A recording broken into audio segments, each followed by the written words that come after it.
Assalamualaikum warahmatullahi wabarakatuh. Jadi kali ini saya nak bincang tentang gastric dan GERD lagi. Ramai sungguh orang gastric dan GERD.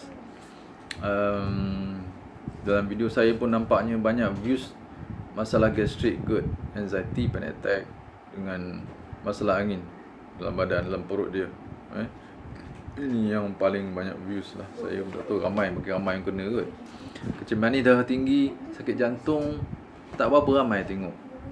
Pun tak faham. Padahal kaedah merawat guna pemakanan is the best dan paling cepat, paling berkesan sampai ke tahap kita boleh tak payah makan ubat bila dia dah stabil.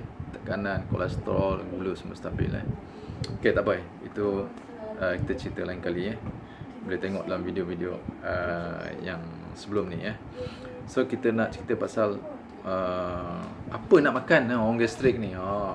Gastrik dengan GERD kan, apa nak makan. Okey.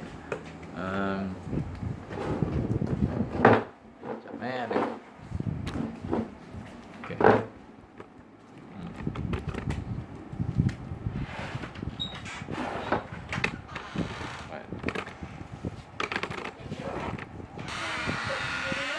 Sekejap Okey.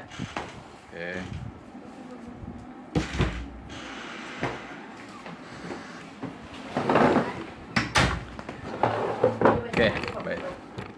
Okey, ada anak-anak lalu tadi Baik, insya-Allah. Apa orang gastrik yang GERD nak makan? Selalu asid dia naik atas, pedih perut, asid naik atas, angin, kembung. Kalau ada setengah tu asid lapar je. Asid lapar tu dia macam nak sembuh lah tu. Kan? Okey. Kita rangkumkan daripada beberapa video yang lepas Sebenarnya untuk menawar gastrik dengan pemakan ni ada beberapa perkara lah.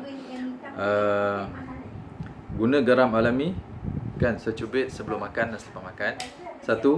Nombor satu garam garam Bukit Pink ataupun garam laut, tapi garam yang berkualiti ada organika yang bersih macam Portugal, Celtic Sea Salt ke Celtic Sea Salt daripada France, daripada Portugal, itu bersih tak ada pencemaran daripada logam-logam berat yang tinggi. Ada logam berat dalam garam laut, garam bukit pun, tapi terlalu sedikit 0.0000 mg kan, sikit sangat. 000 banyak zero kan, macam tak ada lah. So yang sedikit ni memberi kesan reverse untuk penyembuhan penyakit kita, ataupun dia antidote heavy metal yang ada dalam badan kita. Heavy metal yang sedikit ni, ini konsep rawatan homeopati, penawar homeopati. Dia ada arsenic, dia ada mercury dalam penawar remedy ubat homeopati, tapi dia punya dose, dia punya dilution tu 10 kuasa negatif 30. Ni kena orang kemis tahu lah. 10 kuasa negatif 30 tu macam mana. Namanya dilution, tak ada apa macam air lah. Macam air laut yang besar tu setitik. 10 kuasa negatif 30. Trilion kali trilion, berapa kali trilion tu? Hampir 3 kali negatif 6, negatif 7 bilion, negatif 9 bilion, negatif 12 trilion. 1 part per trillion, 1 part per million, 1 part per billion, 1 part per trillion. Mana 1 part per trillion. So kalau 10 kuasa negatif 30, 10 kuasa negatif 12, 10 kuasa negatif 24, lebih lagi lah dia punya pencairan daripada trillion. So tak ada apa lah sebenarnya. So sebenarnya dari segi logik ni tak ada ubat, tapi homeopati dia guna bahan energy dia punya vital force, dia merangsang vital force. Maksudnya apa vital force dalam badan kita. Badan kita vital force jelah, badan kita keadaan tenaga. Kalau tak kan roh kan, roh yang menghidupkan tubuh kita. Tak ada roh, mati kita kan.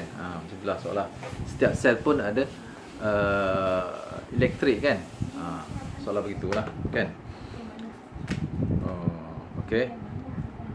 Kita ada garam bukit, kemudian kita ada gula perang organik, kita ada madu, madu sidir the best, saya dah upload dalam video kan. Kemudian cuka, tadi saya baru sebut pasal cuka apple lah, cuka peraman, cuka alami, cuka peraman buah-buahan. Kemudian beras parboil, makan beras parboil gitu.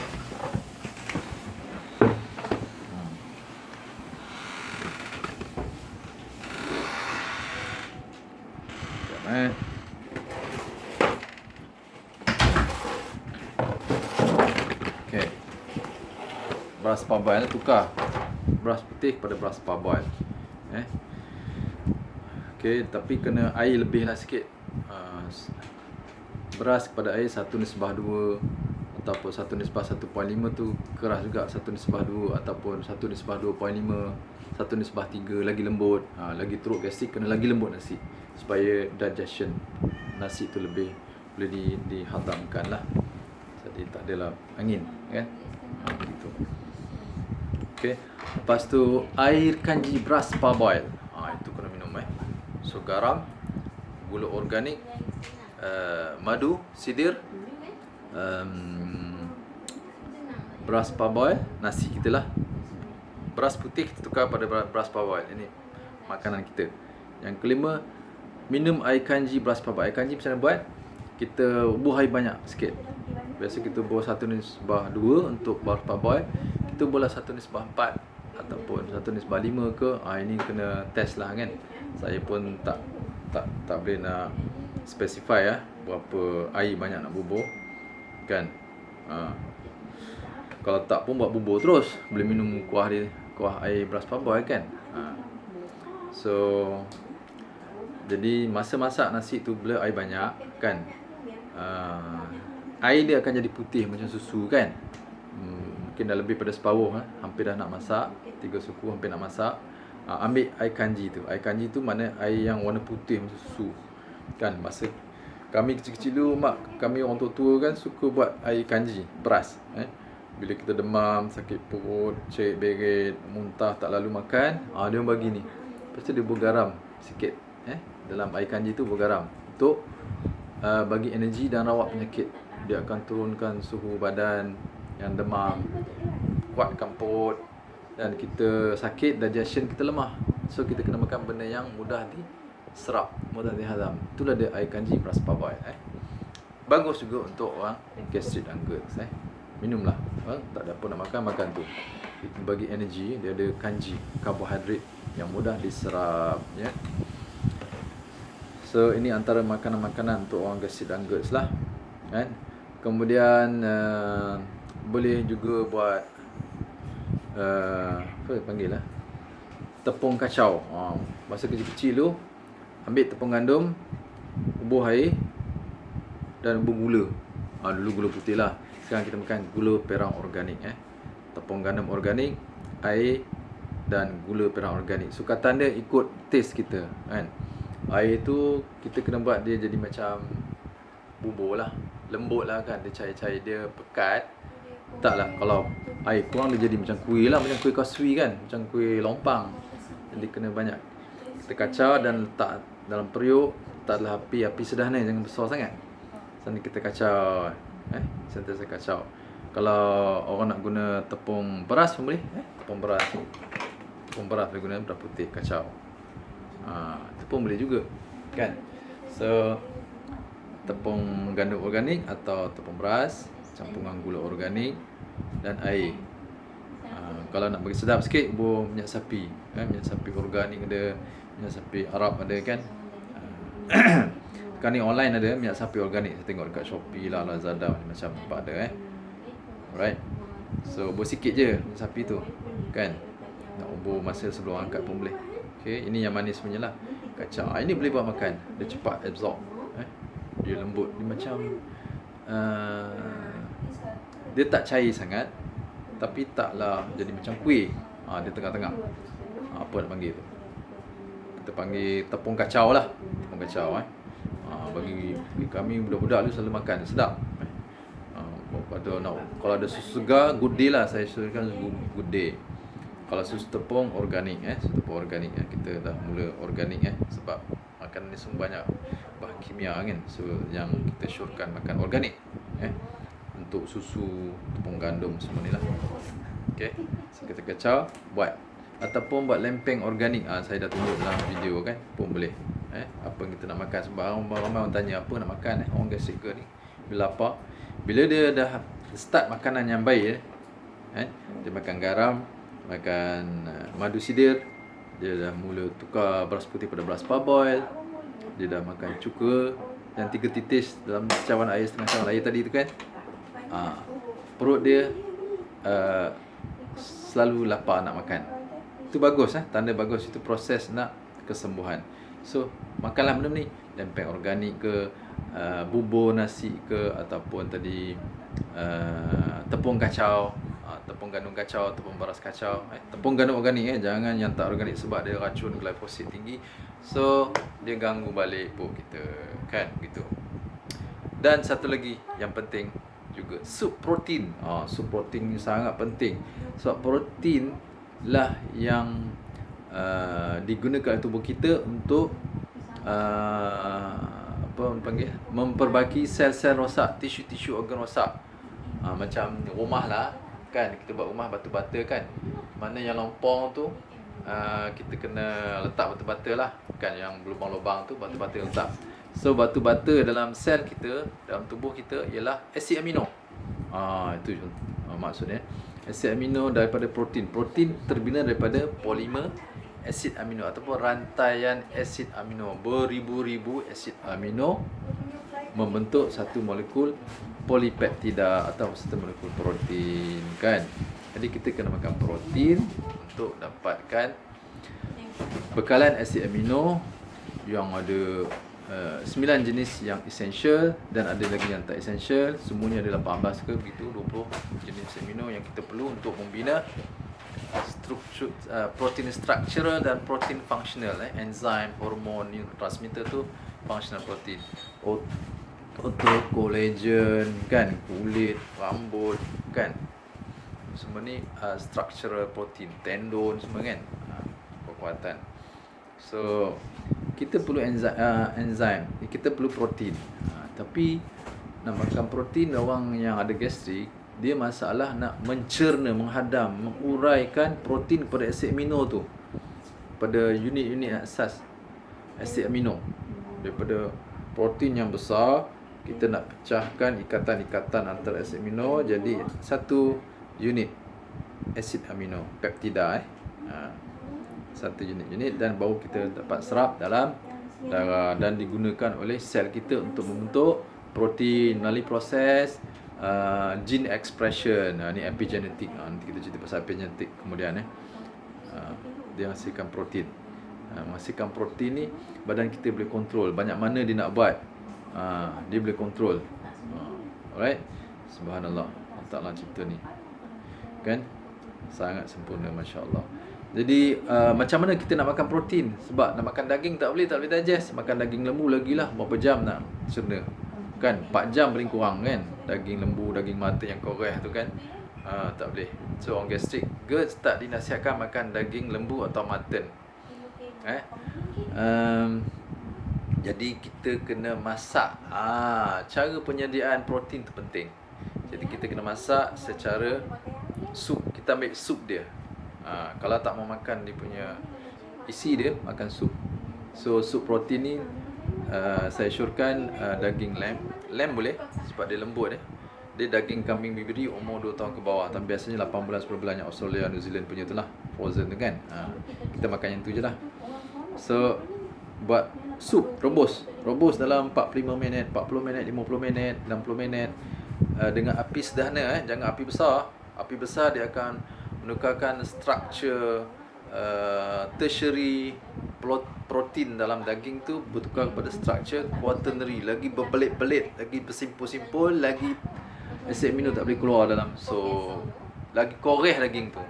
Maksudnya lagi koreh daging tu kan. Jadi api sederhana. Kalau ada pressure cooker pun boleh lah kan. So tapi cara yang paling baik nak memelihara dia punya zat, micronutrient, vitamin B complex kan, dan juga struktur yang utuh asid amino. Habis dah ni 40-50 minit dia ada keluar. Nanti sup tu jadi manis, sedap. Masya-Allah. Tak payah Ajinomoto.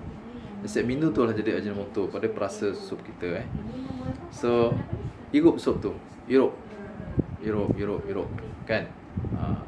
Kalau daging lamb nak makan sikit-sikit boleh, kat orang gastrik sikit-sikit tak apalah. Tapi kalau yang good santuk teruk jangan lagi sebab dia masalah nak proses protein daripada daging. Nanti kan dia lagi sakit perut kan.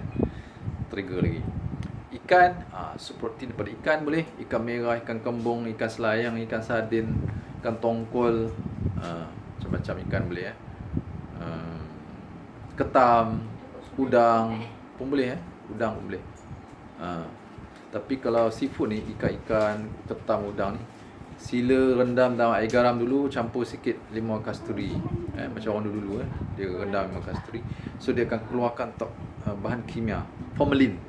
Dia ubah formalin dalam ikan-ikan, ketam, udang, sotong ni untuk preserve kan, untuk nanti dia membusuk. So kita nak buang, kita rendam dalam air garam dalam 10 minit, 15 minit, lepas tu cuci.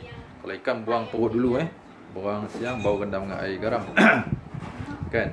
Lepas tu cuci bersih, baru masak ataupun simpan dalam freezer. Begitu So, minum sup protein. Ini penting, minum sup protein. Ayam kampung boleh, burung puyuh pun boleh. Kalau tak ada ayam kampung, ayam organik Alright, sup protein, daging lamb, ayam kampung atau ayam organik, ikan, ketam, udang pun boleh. Tak ada masalah no issue. Yang penting rendam air garam untuk keluarkan formalin. So, masak begitu, minum sup dia. Ataupun yang lebih advance, boleh buat masakan bersantan, lemak kuning ataupun kari yang tak pedas yang tak cengih.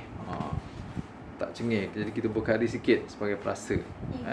Macam rempah kari Mak Siti, rempah kari Faiza. Ni tak pedas dan dia tak ada guna kulit kayu manis jadi dia tak cengih. Kulit kayu manis ni dia tajam sikit kan. Alright. Ataupun rempah adabi yang tak pedas lah. Masak kurma boleh lah. Masak kurma, ayam kampung kan. Apa lagi? Kurma ikan ada ke? Tak tahu. Saya pun tak tahu ada ke tak ada kurma ikan. Kalau kurma lamb boleh. Gitu Telur boleh tak buat sup? Boleh, tapi jangan buat sampai dia kental, keras. Orang gastrik jangan makan telur yang direbus keras. Dia dah berubah struktur, protein tu dah berubah, jadi dia tak boleh dihazam. Orang gastrik ni dia punya jus gastrik dan enzim dia bermasalah sikit lah. Dia tak boleh nak hazam. Kalau orang yang dah guna ubat-ubat gastrik, antacid kan, macam-macam jenis lah, dipanggil proton pump inhibitor. Maksudnya dia suppress pengeluaran jus gastrik dalam perut supaya dia tak rasa pedih perut kan. Dia suppress. Macam ataupun ubat apa tu yang dia melapisi dinding perut tu, yang dalam TV banyak iklan tu lah. Apa nama ubat tu, lupa pula saya kan. Ni semua kaedah-kaedah yang tak alami lah. Bukan dia tidak menyelesaikan masalah punca pada penyakit gastrik tu kan. Yang itu akan menyebabkan jus gastrik kita makin kurang. Jadi makin kurang, jadi kita makan kalau especially protein tak boleh hazam. Kan nanti mungkin makanan makin kurang yang kita makan. So kita punya jus gastrik tak kuat, pH dia tinggi. pH dia sampai 4, 5, 6, ada sampai akali pun ada, 7, 8, 9 pun ada. Saya pernah dengar. So macam mana dia nak digest protein foods, makanan berprotein, daging kan, ikan. Masalah. Telur tadi telur tadi jangan masak rebus lama-lama, berkoreh sampai tak boleh nak hazam. Dan orang gastrik tak boleh makan telur rebus, sakit perut. Bila protein tak boleh didigest, dicerna, dia akan digunakan oleh bakteria perebutan, putrefactive bacteria. Dan putrefactive bacteria akan menukarkan protein, makanan protein kita kepada bahan-bahan toksik kan. Dia ada unsur-unsur acid amino, sulfur, macam acid amino lah kan.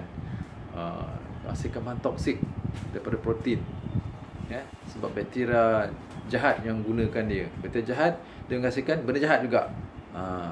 Jadi kalau enzim kita dia menguraikan protein, asid amino, diurai asid amino dia tak menghasilkan bahan-bahan jahat, bahan-bahan toksik.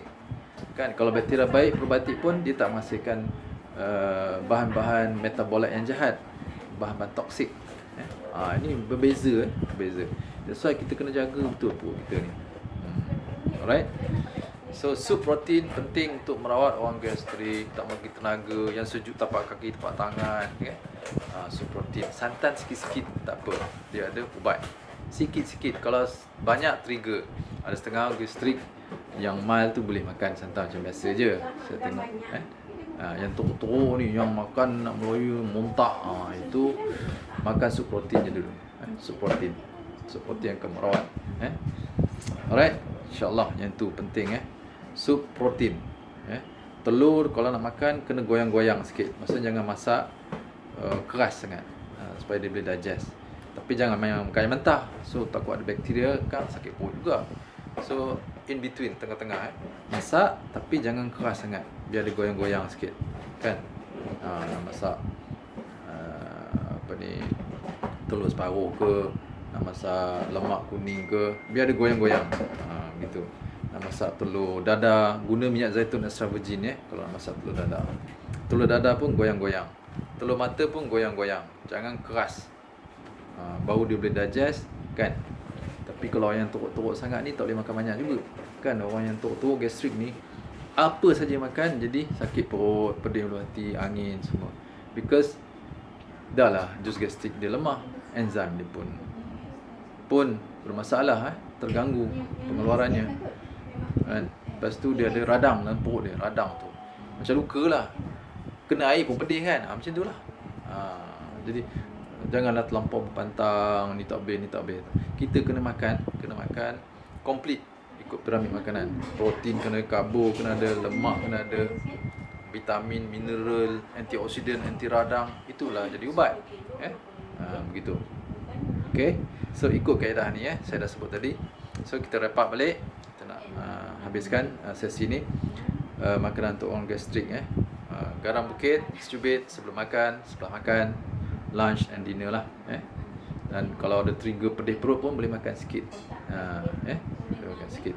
Lepas tu gula organik minumlah 1 sudut teh, 2 sudut teh, 3 sudut teh dalam secawan air minum.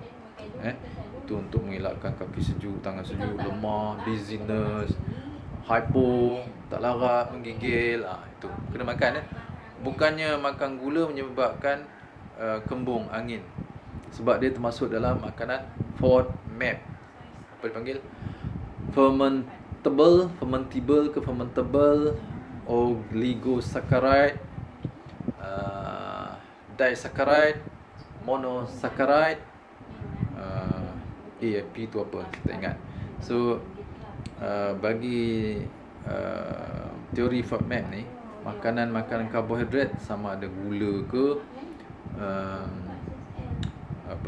gula ataupun even madu. Monosaccharide tu maksudnya madu lah. Madu, disaccharide tu gula tebu kan. Oligosaccharide tu macam kanji yang telah diurai partially, sebahagiannya kan. So boleh katakan semua makan karbohidrat lah. Karbohidrat masuk perut kan jadi monosaccharide juga kan, glukos. So seolah-olah maknanya orang gastrik ni tak boleh makan karbohidrat 100%. Ini salah. Satu kaedah yang salah, satu pandangan yang bagi saya tak tepat sama sekali. Masya-Allah. Teruk kawan tu nanti sampai ke tahap dia menggigil, sejuk tapak tangan, angin lagi banyak dalam badannya. Nanti dia boleh meloya. Hospital masuk ward pun orang masuk glukos, tapi masuk darah lah kan. Glukos nak bagi tenaga. Orang sakit tak boleh guna lemak, tak boleh guna protein dah. Kan? Glukos as energy source yang utama untuk tubuh kita. Alright? So gitu dah melalut lah.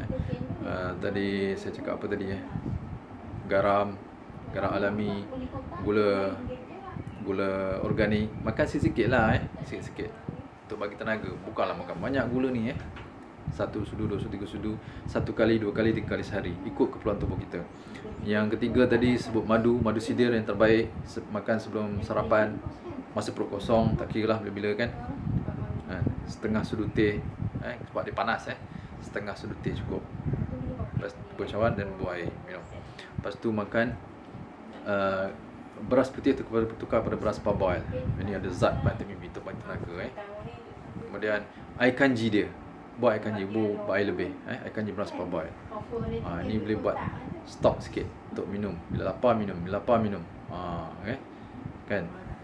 Lepas tu minum cuka peraman, cuka apple tadi, 3 titis dalam setengah cawan air. 3 titis setengah air, campur gula organik ataupun madu manis. Okey. Ini akan merawat semua insya-Allah. Alright. Kemudian bila lapar nak makan apa? Ada proses pemulihan dia akan lapar kerap. Kadang 2 jam sekali lah lapar, 2 jam lapar, tengah malam lapar.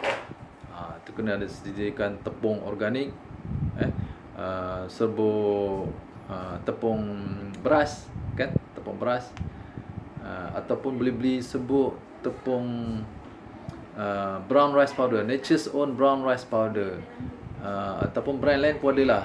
Brand lain ada 3-4 brand. Causeway pun ada. Serbuk beras perang, minuman serbuk beras perang 100%, tak mau yang campur dengan macam-macam. Ada creamer lah, ada susu lah, ada gula lah, tak mau, 100%. Lepas tu kita boleh buat penyediaan untuk kita serbuk beras perang Nature's Own 100%. Causeway ada, pasar raya pun ada, pasar raya, farmasi, gitu. Boleh buat minuman, bos 1 sudu kan, bergula organik sikit minum kan. Orang gastrik tak boleh minum susu kan, dia trigger kuat. Kecuali yang mana yang tak trigger boleh lah, susu organik. Alright. Kemudian dah tadi saya sebut tu. Lepas tu nak buat lempeng tepung organik, ataupun saya cakap tadi tepung kacau, tepung organik kacau, ataupun tepung beras kacau. Kacau dengan apa? Dengan gula organik dengan air. Lepas tu bola minyak sapi sikit ke, butter pun boleh. Butter Kerrygold, West Gold, Lure Park, Avonmore, ataupun apa, butter yang bagus lah, yang organik mahal lah kan. Kalau mampu boleh lah beli kan. So cebur sikit je, setengah sudu teh, untuk bagi dia rasa perisa kat dia, dan bagi zat, zat bagi tenaga kita. Setengah sudu teh atau 1 sudu teh, sikit je, jangan banyak. Orang gastrik ni sensitif, apa pun akan trigger. So makan sikit-sikit, konsep sikit-sikik. Tak apa, makan kerap tak apa. Gitu ni makan makanan yang boleh beri tenaga pada dia, yang boleh diserap dengan cepat, yang tak perlu dihadam dengan apa, dengan teruk lah. Tak perlu proses penghadaman yang heavy, tak perlu kan. Alright, itu kaedah dia. Okay, semoga bermanfaat insya-Allah. Bulan puasa ni yang gastrik boleh dapat puasa, kita doa sama insya-Allah. Apa ni, amal tadi saya cakap tadi tu, insya-Allah cepat dia punya kesan positif dia insya-Allah.